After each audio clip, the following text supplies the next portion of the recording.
Okay, so I just took this out of the console and I was giving it a tune-up and a reflow. So I also did a recap, so you notice some of these capacitors have been replaced. This one's kind of doing a split.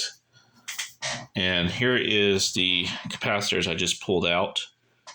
You can see this one right here is starting to bulge a little bit. 1000 microfarads at 16 volts. Here's the modern equivalent. It's amazing after about 40, 50 years how small electronics have become. Luckily, I didn't have to replace any of the resistors or capacitors. These disc capacitors usually don't go bad. I have noticed that when this thing flexes, when it's lifted like that, it'll flex, it'll start to change stations. So I had to go underneath and reflow all of these connections down here on the FM front end and the AM front end. And that solved that issue. And so this early stereo had an incandescent light bulb that powered the FM stereo indicator.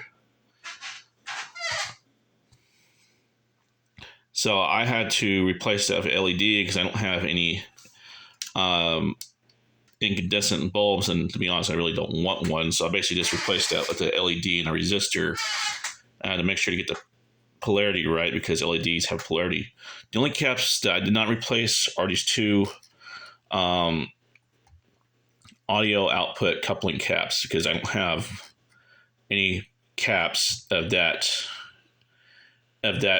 capacitance at that voltage. The closest I have are 16 volts. These are 50 volts because of the rail voltages of the amplifier, which I kind of like because it's discrete connectors and components rather than just an integrated circuit, which is kind of lazy and cheap in my opinion. But I had to get this FM front end aligned because the stations were not coming up on the dial where I would set it. So I would set it to 100.3, for example, and I would have to bring it over here about 2 megahertz off in order to get that station. So I had to tune the oscillator in the FM front end right there. You see that variable cap in order to get the stations right. And then I had to adjust the NPX circuit so I can get the light to come on, because the light wasn't just coming on because the incandescent was burnt out. It was burnt out. It wasn't working because it was off. I guess after all this time, some of the components drifted out of value, and I guess recapping it also did some stuff to it, because one of the caps that I replaced is kind of close to the NPX circuit. But of course, after all this time, they kind of need to be replaced. One of the things I noticed when I was playing this is that the right channel started to have some sort of periodic oscillation. Now I don't have any of that now that it's been recapped. I am going to eventually recap these two capacitors. I just don't have those components in yet. I already ordered them, so they're coming in the mail. But so far, it seems to be working. It's working almost beautifully. I don't even need to clean these potentiometers, these gang potentiometers, or the switch, because they seem to work just fine. The only issue left are the phono connections for the phonograph record player. And you can see the one for the left side, it does not look good. It looks pretty questionable. I'm probably going to redo that. And if you notice, only one of these connections are grounded. The other one, the right side, is just by itself. It doesn't have a ground for that. Well, that's on purpose, because you don't want any ground loops in this kind of these line levels.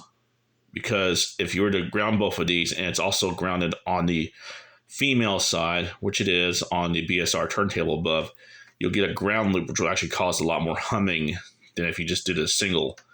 Unfortunately, they had to put the ground on the end that is corroded, which sucks. So I'm going to end up replacing that.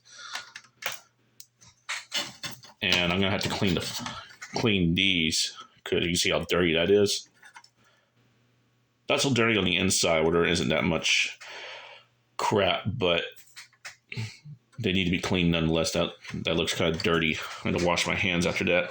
There's still some issues that I still need to fix As you can see, that's starting to come off. It's kind of solid over here. At first I thought one of the illumination bulbs for this was out because it was only illuminated on this side of the dial and not on this side. And of course I knew that bulb was out because I was tuned to an FM station and it would come in great, although off from this, but that FM light would not come on. That's how I knew that bulb was out, but that wasn't the only reason it was not coming on.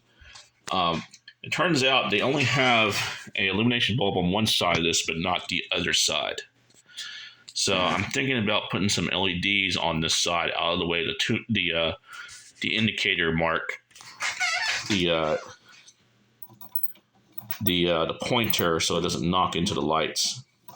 Because it does illuminate the whole panel. It just looks off. It's brighter on this side than this side. It just gives you the idea that one of those bulbs is out.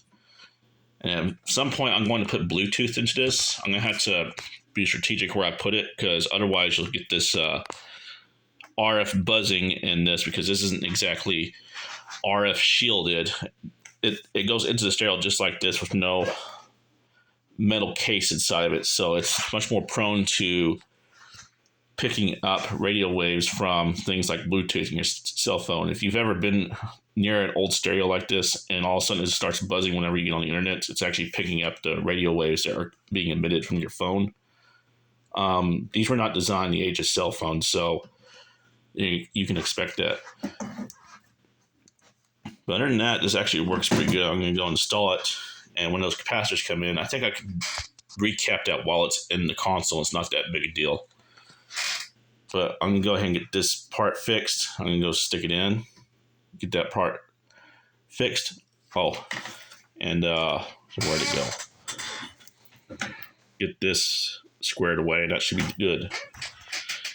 Anyways, till next time.